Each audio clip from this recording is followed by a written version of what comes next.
अंबानी हो या फिर अडानी, इंडिया के दो सबसे बड़े कॉन्ग्लोमरेट्स एक ही स्टेट में अगले 5 सालों में 8.5 लाख करोड़ रुपए इन्वेस्ट करने वाले हैं। हाय एवरीवन, मैं हूं गौरी। बिलियनियर्स के रेडार पर जो स्टेट है वो है गुजरात। But why Gujarat? और इस बैटल ऑफ गुजरात का विनर कौन होगा? दूसरी स्टोरी में इन्फोसिस अपने लार्जेस्ट क्लाइंट्स में से एक डेमलर से $150 मिलियन का बिजनेस लूज कर सकता है। इसका इंपैक्ट क्या होगा and what does it say about overall IT sector? तीसरी स्टोरी में अमेरिका का ग्रीनलैंड को अनेक्स करने के एस्पिरेशंस को यूरोप एक सीरियस थ्रेट मान रहा है। इससे यूरोप की डिफेंस स्पेंडिंग और सिक्योरिटी पे क्या इंपैक्ट होगा and will it affect Indian defence companies as well? We will see. So let's get to it.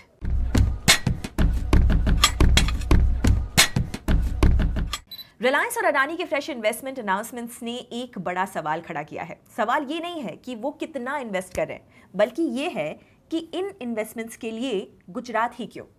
Mukesh Ambani ने गुजरात में अगले 5 सालों में 7 लाख करोड़ रुपए इन्वेस्टमेंट का रोड मैप ड्रॉ किया है। Green energy, solar manufacturing, AI data centres, health care, education, सब कुछ इंक्लूडेड है। साथ ही अडानी पोर्ट्स ने मुंद्रा में 1.5 लाख करोड़ रुपीस लगाकर पोर्ट कैपेसिटी को डबल करने और दुनिया का लार्जेस्ट 37 गीगावाट एनर्जी पार्क बनाने का प्लान अनाउंस किया है। ज्योति सीएनसी जैसे प्लेयर्स भी 10,000 करोड़ रुपीस के मैन्युफैक्चरिंग पुश के साथ लाइन में है। एक अकेले स्टेट में इतना कॉन्सेंट्रेटेड कैपिटल फ्लो कोई कोइंसिडेंस नहीं है। कोर रीजन यहां पर यह है कि गुजरात में प्रोजेक्ट्स सिर्फ अनाउंस नहीं होते हैं, एग्जीक्यूट भी होते हैं। पॉलिसी सर्टेनिटी, फास्टर अप्रूवल्स और रिलेटिवली लो ब्यूरोक्रेटिक फ्रिक्शन ने स्टेट को एक एग्जीक्यूशन फर्स्ट रेपुटेशन दी है इंडिया में। कैपिटल हैवी सेक्टर्स जैसे कि ports, refineries, energy parks, data centres के लिए स्पीड और प्रिडिक्टेबिलिटी इंसेंटिव से ज्यादा इंपॉर्टेंट होती है। गुजरात उन्हें यही कॉन्फिडेंस देता है। एक और बड़ा प्रैक्टिकल एडवांटेज है लैंड। कच्छ, मुंद्रा और जामनगर जैसे रीजन्स में हजारों एकर्स के कंटिजियस लैंड पार्सल्स अवेलेबल है। 37 गीगावाट का एनर्जी पार्क हो या फिर मेगा मैन्युफैक्चरिंग क्लस्टर बनाना हो, ये गुजरात जैसे स्टेट्स में ही रियलिस्टिकली पॉसिबल होते हैं। बाकी स्टेट्स में लैंड फ्रेगमेंटेशन, डिस्प्यूट्स और लिटिगेशन टाइमलाइंस प्रोजेक्ट्स को सालों तक लटका सकते हैं। इंफ्रास्ट्रक्चर गुजरात की साइलेंट स्ट्रेंथ है। इंडिया का largest port network, strong road rail freight connectivity और रिलेटिवली रिलायबल पावर और गैस सप्लाई, ये सब लॉजिस्टिक्स कॉस्ट को शार्पली रिड्यूस कर देते हैं और इसीलिए एक्सपोर्ट ओरिएंटेड और एनर्जी इंटेंसिव इंडस्ट्रीज नेचुरली यहां पर ग्रेविटेट करते हैं। एनर्जी एंगल और भी ज्यादा स्ट्रांग हो रहा है। गुजरात खुद को इंडिया के फ्यूचर एनर्जी हब के रूप में पोजीशन कर रहा है। Solar, wind, LNG, green hydrogen और अब एआई डेटा सेंटर्स जो स्टेबल और अफोर्डेबल पावर मांगते हैं, इसीलिए ग्रीन एनर्जी, डेटा इंफ्रा और मैन्युफैक्चरिंग इन्वेस्टमेंट्स एक ही जियोग्राफी में कन्वर्ज होते हुए दिखाई दे रहे हैं। अब यहाँ पर हम थोड़े अनऑफिशियल रीजंस भी समझ लेते हैं, वो काफ़ी ज़्यादा ज़रूरी है। रिलायंस और अडानी के लिए गुजरात होम टर्फ है। जामनगर रिफाइनरी और मुंद्रा पोर्ट जैसे लेगेसी एसेट्स यहीं पर हैं। डेकेड्स का ऑपरेशनल एक्सपीरियंस, एडमिनिस्ट्रेटिव फैमिलियरिटी और लोकल रिलेशनशिप्स का मतलब है एक्सपेंशन फास्टर, स्मूदर और लेस अनसर्टेन होता है compare to greenfield projects elsewhere. Gujarat के सिस्टम को मेगा प्रोजेक्ट्स की आदत सी भी है। यहाँ 50,000 या 1 लाख करोड़ रुपए के प्रोजेक्ट से कोई पैनिक या फिर पॉलिटिकल ओवर रिएक्शन नहीं होता। स्केल यहाँ पर नॉर्मल सी बात है। ये इंस्टीट्यूशनल कंफर्ट हर स्टेट में नहीं मिलता कंपनीज को। सेंटर स्टेट पॉलिटिकल अलाइनमेंट भी यहाँ पर काफी हेल्प करता है। नेशनली सिग्निफिकेंट प्रोजेक्ट्स के लिए सेंट्रल क्लियरेंसेस, इंफ्रा कोऑर्डिनेशन और पॉलिसी सिंक ज्यादा स्मूथ हो जाते हैं। गुजरात सिर्फ बिजनेस फ्रेंडली नहीं है, बिग बिजनेस कंफर्टेबल है। यहाँ स्केल नॉर्मल है, एग्जीक्यूशन एक्सपेक्टेड है और हजारों करोड़ का कैपिटल रिलेटिवली सेफ फील करता है। और जब चेक साइज इतना बड़ा हो तो कंफर्ट ही सबसे बड़ा फैक्टर बन जाता है। सेकेंड स्टोरी में इन्फोसिस और डेमलर का बिजनेस रिलेशन एंड हो सकता है। ये $3.2 बिलियन मेगा डील 2020 में साइन हुई थी और इन्फोसिस के मैन्युफैक्चरिंग सेक्टर के बिजनेस का बैकबोन बन चुका था। डेमलर के लिए लैपटॉप्स, आईफोन्स के cases, Microsoft licences, fingerprint readers, basically पूरा backend IT setup Infosys handle कर रहा था। इस वर्कप्लेस सॉल्यूशंस का रिन्यूअल लास्ट साल होना था, बट वो हुआ ही नहीं। और इसी बीच डेमलर ने नए वेंडर की सर्च भी शुरू कर दी। इसके बैकग्राउंड में है एग्जीक्यूशन और बिलिंग डीलेस का टसल। सो डेमलर इंक्लूडिंग मर्सिडीज बेंज और डेमलर ट्रक्स को इन्फोसिस को 2021 से लगभग $47 मिलियन अभी भी पे करना बाकी है। तो रिलेशनशिप ऑलरेडी थोड़ा सा स्ट्रेन है और ये अकाउंट लूज करने से इन्फोसिस रफली $150 मिलियन का रेवेन्यू लूज कर सकता है, जो कि इन्फोसिस के ओवरऑल बिजनेस का अराउंड 0.7% बनता है। तो ये सुनने में छोटा लग सकता है, बट करंट आईटी एनवायरनमेंट में जहां पर क्लाइंट्स बजट्स को कट कर रहे हैं, ऑटोमेशन का प्रेशर है और टैरिफ अनसर्टेनिटी है, ये रेवेन्यू लॉस को फिल इन करना भी काफ़ी इजी नहीं होने वाला। अब ये भी समझना काफ़ी ज़्यादा ज़रूरी है कि पूरी की पूरी डील कैंसिल नहीं हुई है। साइबर सिक्योरिटी और डेटा सेंटर सर्विसेज 2029 तक रिन्यू हो चुकी हैं, बट सैप, नेटवर्क और कॉल रिलेटेड सेगमेंट्स अभी फुली रिन्यू नहीं हुए।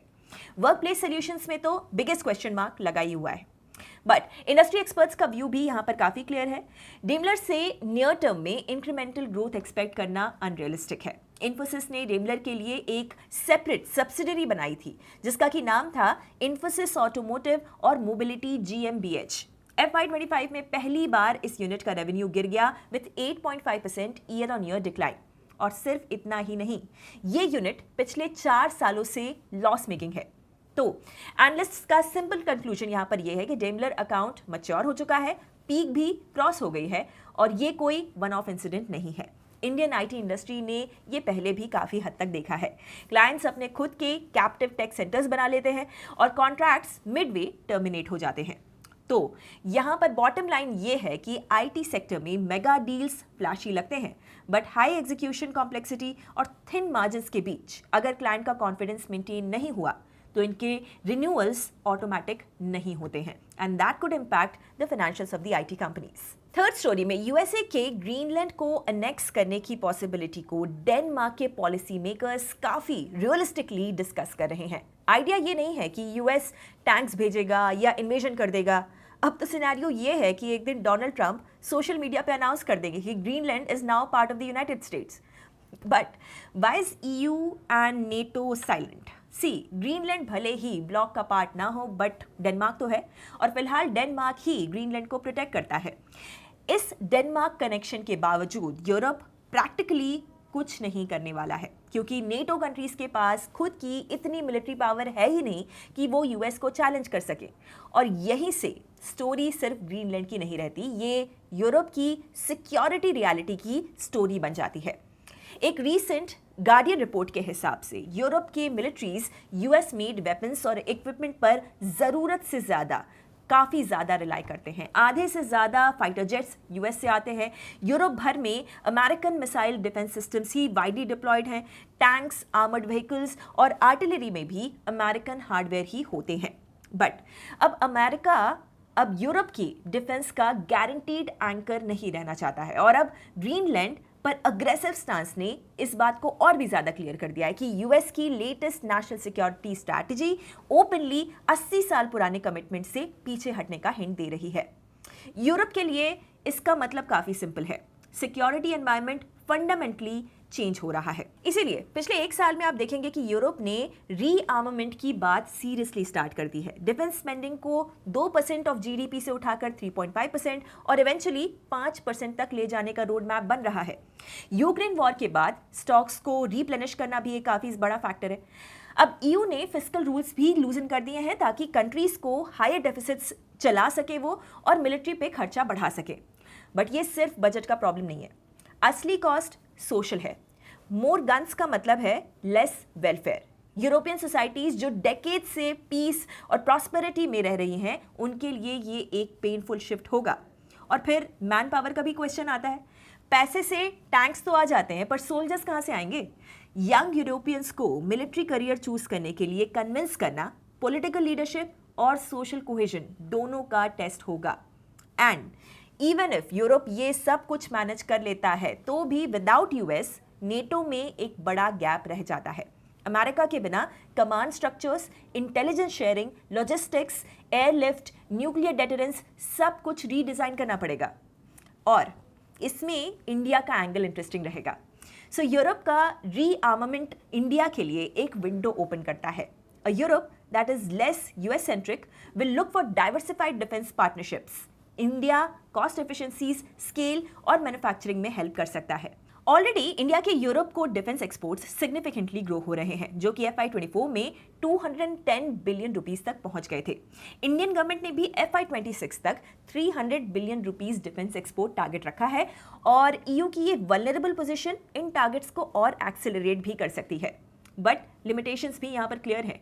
इंडिया के रशिया टाइज और यूरोप के China links India Europe ties की स्पीड और डेप्थ दोनों को कैप कर सकते हैं.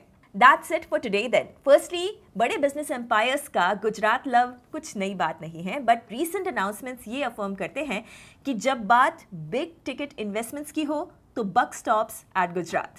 सेकेंडली, इन्फोसिस का डैमलर अकाउंट लूज करने का रिस्क एक रिमाइंडर है कि ग्रोथ सिर्फ डील साइज से नहीं आती है.